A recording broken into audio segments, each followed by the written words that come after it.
In this lesson, we will look at three functions that make subsetting operations far more convenient in data tables.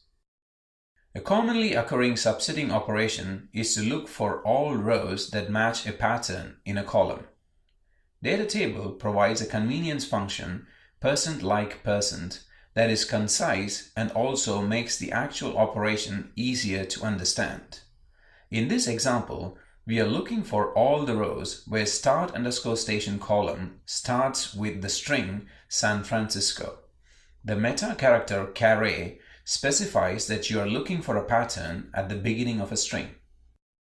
%between% is a helper function that works on numeric columns. It searches for all values in the closed interval val1 and val2.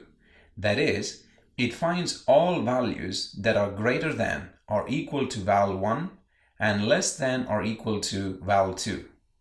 It is also internally optimized to run in parallel wherever possible.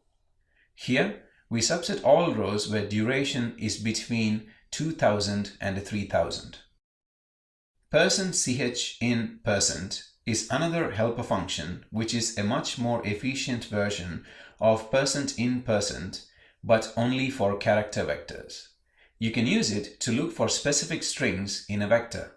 For example, here we subset all rows where start station is either Japantown, Mezes Park, or MLK Library.